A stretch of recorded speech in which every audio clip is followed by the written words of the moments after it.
Chers explorateurs des mystères, âmes curieuses et gardiens des anciennes flammes, bienvenue sur notre chaîne, où les voiles entre les mondes sont parfois si fins qu'un simple murmure peut traverser les époques. Aujourd'hui, nous levons le rideau sur une journée pas comme les autres, une date qui résonne avec des échos lointains, des savoirs oubliés et des énergies subtiles. Le 9 septembre n'est pas qu'un simple chiffre sur le calendrier, c'est un seuil voilé, un point de bascule où l'été cède définitivement sa place à l'automne, où la nature se prépare à son grand sommeil et où l'invisible se fait plus tangible. C'est le jour des moissons secrètes, où ce qui a été semé, tant physiquement que spirituellement, commence à révéler ses vrais fruits. C'est une journée imprégnée de la sagesse des anciens, des rites de passage et des murmures du destin. Dans le calendrier chrétien, ce jour est notamment dédié à saint Pierre Claver, un jésuite espagnol du XVIIe siècle dont la vie fut un témoignage éclatant de compassion et de sacrifice. Il est vénéré pour son ministère auprès des esclaves africains déportés en Nouvelle-Grenade, l'actuelle Colombie. Pierre Claver s'est dévoué corps et âme pendant plus de 40 ans à soulager leurs souffrances physiques et spirituelles, baptisant des milliers d'entre eux et leur offrant une dignité que la société leur refusait. On l'invoque pour la justice sociale, la protection des opprimés, la guérison des âmes tourmentées et pour la force d'âme face à l'adversité. Mais au-delà de cette figure lumineuse, le 9 septembre porte en lui les marques de traditions bien plus anciennes, antérieures même à la christianisation, des racines païennes liées au rythme de la terre et des étoiles. C'est une période de remerciement pour les dernières récoltes et de préparation à l'obscurité grandissante de l'hiver. L'histoire de saint Pierre Claver est une épopée de dévotion inébranlable et de courage face à l'horreur. Imaginez un jeune homme né en Espagne en 1580, destiné à une vie ecclésiastique classique, mais son chemin croise celui d'Alphonse Rodriguez, un frère portier jésuite réputé pour sa sainteté. C'est Alphonse qui, inspiré par une vision, exhorte Pierre à se rendre dans les Amériques pour servir les âmes oubliées. Pierre, obéissant à cet appel mystique, s'embarque pour la Nouvelle-Grenade en 1610. Il arrive à Carthagène, alors l'un des plus grands ports négriers du monde. Là, il est confronté à une réalité atroce, des navires entiers remplis d'hommes, de femmes et d'enfants entassés dans des conditions inhumaines, réduits à l'état de bêtes. La puanteur, la maladie, la mort étaient leurs compagnons constants. Plutôt que de détourner le regard, Pierre Claver fait un vœu solennel: servir Dieu et les esclaves pour toujours. Et il tint parole. Pendant des décennies, il ne fut pas qu'un prêtre, mais un ange gardien. Il apprenait les dialectes africains pour pouvoir communiquer avec eux, apporter de la nourriture et de l'eau aux plus faibles, soigner leurs plaies, les réconforter. Il parcourait les hôpitaux, les plantations et les bidonvilles, un crucifix à la main, offrant non seulement les sacrements, mais aussi la chaleur humaine et la reconnaissance de leur dignité, ce que personne d'autre ne leur accordait. Des récits parlent de miracles, de guérisons inexpliquées, de cœurs endurcis, adoucis par sa seule présence. On raconte qu'il aurait traversé des épidémies sans jamais être touché, qu'il aurait apaisé des tempêtes en mer et que sa simple prière aurait suffi à redonner espoir aux plus désespérés. Les esclaves l'appelaient le saint des Noirs et les colonisateurs, souvent avec mépris, l'apôtre des esclaves. Mais pour lui, il n'y avait pas de distinction, seulement des âmes à aimer et à sauver. Sa vie fut une quête inlassable de justice divine dans un monde d'injustice humaine, un phare d'espoir dans l'obscurité la plus profonde. En ce seuil voilé, l'univers nous envoie ses messages, des indices pour décrypter notre chemin. Les signes du destin se manifestent à travers de multiples prismes. Les prophéties de la nature. 1. Si le 9 septembre le ciel est d'un bleu profond et sans nuages, attendez-vous à un hiver sec et froid. La sécheresse estivale s'étirera, prévenant d'une pénurie d'eau pour l'année à venir. 2. Des brumes matinales denses et persistantes annoncent une période de grande fertilité pour les récoltes de l'année prochaine, mais aussi une augmentation des maladies respiratoires avec l'arrivée du froid. 3. Si le vent souffle fortement du nord, c'est le signe d'une transition rapide vers l'hiver, avec des gelées précoces qui pourraient surprendre les cultures tardives. Le sud, au contraire, promet une arrière-saison douce et prolongée. 4. L'apparition soudaine de champignons après une journée pluvieuse prédit une récolte abondante d'automne, mais aussi une saison des pluies particulièrement humide et propice aux moisissures. 5. Si les oiseaux migrateurs commencent leur départ plus tôt que d'habitude ce jour-là, l'hiver sera rude et long, les animaux sentent les changements profonds avant nous. 6. Voir une araignée tisser sa toile à l'aube est un signe de bonne fortune et de protection pour le foyer dans les mois à venir. Elle tisse un bouclier invisible. Les messages de la vie quotidienne, 1. Perdre un objet de valeur, surtout un bijou, peut signifier une perte financière ou une déception amoureuse à venir. C'est un avertissement de ne pas se fier aux apparences. 2. Trouver une pièce de monnaie brillante sur son chemin est un signe inattendu de prospérité ou d'une aide financière qui arrivera quand vous en aurez le plus besoin. 3. Si une chandelle s'éteint sans raison apparente dans votre maison, cela indique une perturbation énergétique. Un esprit errant pourrait tenter de communiquer ou un changement important est imminent. 4. Un miroir qui se brise ce jour-là n'est pas seulement 7 ans de malheur, mais un signe que votre image ou votre identité est menacée et que vous devez vous protéger des fausses apparences. Les révélations nocturnes. Les rêves de cette nuit sont particulièrement significatifs car ils se déroulent sur le seuil voilé, entre le conscient et l'inconscient, entre l'été mourant et l'automne naissant. Ils peuvent révéler des vérités cachées ou des avertissements. Rêver de fruits mûrs que vous cueillez ou mangez symbolise l'accomplissement et la récompense de vos efforts. Plus les fruits sont beaux, plus la satisfaction sera grande. Si les fruits sont gâtés, c'est un signe de désillusion ou de gaspillage d'opportunités. L'eau, dans les rêves de cette nuit, est puissante. Une eau claire et calme représente la clarté d'esprit et la purification émotionnelle. Une eau trouble ou déchaînée indique des conflits intérieurs, des émotions refoulées ou des défis à venir qui nécessiteront une grande force pour être surmontés. Rêver de feuilles mortes ou d'arbres qui perdent leurs feuilles symbolise la fin d'un cycle, le lâcher-prise nécessaire et la préparation à une nouvelle phase de vie. Cela peut être douloureux, mais est essentiel pour la croissance future. Les animaux sont des guides. Un serpent peut symboliser la transformation ou une trahison selon le contexte. Un oiseau qui s'envole représente la liberté ou un départ. Un animal familier, comme un chat ou un chien, peut être un message de votre propre intuition ou de l'esprit d'un être cher. Rêver de porte ou de seuil signifie que vous êtes à un carrefour. Une porte ouverte invite à de nouvelles opportunités. Une porte fermée suggère des obstacles ou des chemins que vous n'êtes pas encore prêt à emprunter.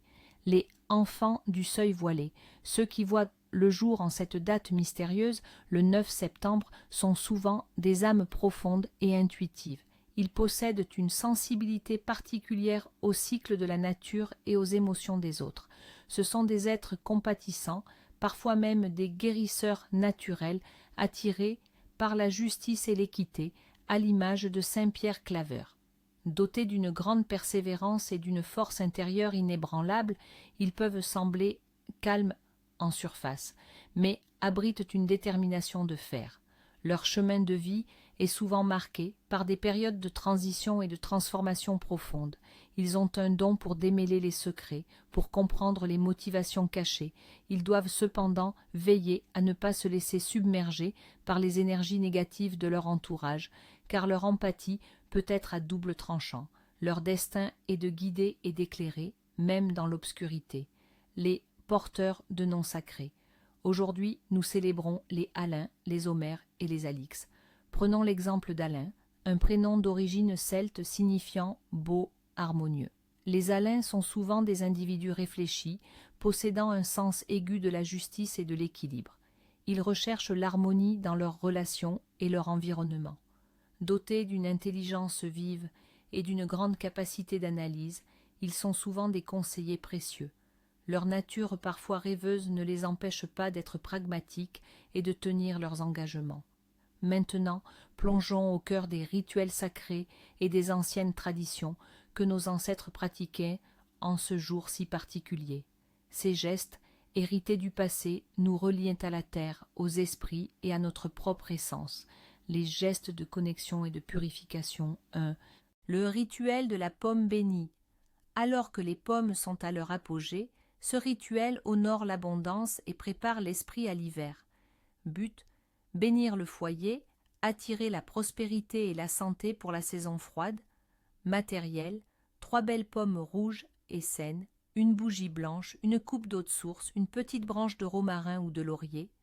Quand et comment, à l'aube ou au crépuscule, placez les pommes sur une assiette au centre de votre table, allumez la bougie blanche à côté, tenez la coupe d'eau de source et la branche d'herbe, visualisez votre foyer rempli de lumière et de protection, aspergez légèrement les pommes et les 4 coins de la pièce avec l'eau, puis passez la branche d'herbe au-dessus en récitant « Par le fruit de la terre, par la lumière du feu, par l'eau de vie, que l'abondance et la santé entrent dans mon seuil, que ce foyer soit béni et protégé tout l'hiver durant. » Après, mangez une pomme avec un être cher, partagez la 2e avec la nature, oiseaux, animaux, et conservez la 3e sur l'autel de votre foyer jusqu'à la nouvelle année, comme un talisman de protection.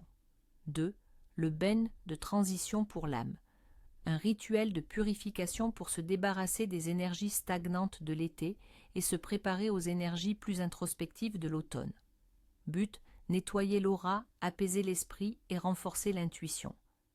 Matériel, une poignée de gros sel, des feuilles de lavande ou de thym séché, quelques gouttes d'huile essentielle de bois de santal ou d'encens, une bougie violette ou bleue. Quand et comment? Prenez ce bain juste avant le coucher. Remplissez votre baignoire d'eau chaude. Ajoutez le sel, les herbes séchées et l'huile essentielle. Allumez la bougie à côté de la baignoire. Plongez-vous dans l'eau et fermez les yeux. Concentrez-vous sur l'eau qui emporte toutes les tensions, les doutes, les regrets de l'été. Imaginez-vous renaître purifié et léger. Répétez « Que les eaux de la terre et du ciel lavent mon être, que les énergies de l'été s'éloignent, que la sagesse de l'automne m'enveloppe. Je suis purifié, je suis renouvelé. » Après, laissez l'eau s'écouler en visualisant toutes les impuretés partir avec elle. Séchez-vous et enveloppez-vous d'une couverture douce. Laissez la bougie se consumer entièrement pour sceller la purification. 3. La divination des feuilles, un moyen simple de sonder les mystères de l'avenir et de comprendre les défis de la saison à venir. But, obtenir des indices sur le destin personnel ou la qualité de l'hiver à venir. Matériel, un bol d'eau claire, une feuille d'arbre récemment tombée, chêne, érable, bouleau, etc. Quand et comment? Dans un endroit calme, à la lumière naturelle, placez la feuille délicatement sur la surface de l'eau, observez attentivement son comportement. Si la feuille flotte et dérive lentement vers la droite, signe de prospérité et de succès modéré. Si elle dérive vers la gauche, des obstacles ou des retards sont à prévoir. Si elle coule rapidement, un changement brusque et inattendu, potentiellement négatif. Si elle tourne sur elle-même, indécision, période de confusion ou un choix important à faire. Si elle reste immobile au centre, une période de calme, de stabilité ou le besoin de faire une pause. Après, remerciez la feuille et l'eau pour leur message, puis jetez l'eau et la feuille à l'extérieur, idéalement au pied d'un arbre, pour restituer l'énergie à la nature. Les délices du seuil voilé, les traditions culinaires de ce jour célèbrent les dernières douceurs de l'été et les prémices de l'automne. C'est le moment de savourer les pommes, les poires, les raisins et les premières courges. La tarte tatin aux pommes et miel. Un dessert réconfortant qui symbolise la douceur et l'abondance.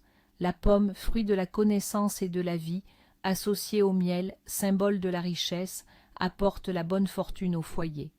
La fougasse au raisin, une brioche moelleuse garnie de raisins frais, souvent parfumée à l'anis ou à la fleur d'oranger. Elle représente la convivialité et la joie partagée avant que les jours ne raccourcissent. Offrez-en à vos voisins pour renforcer les liens communautaires et s'assurer de leur bienveillance.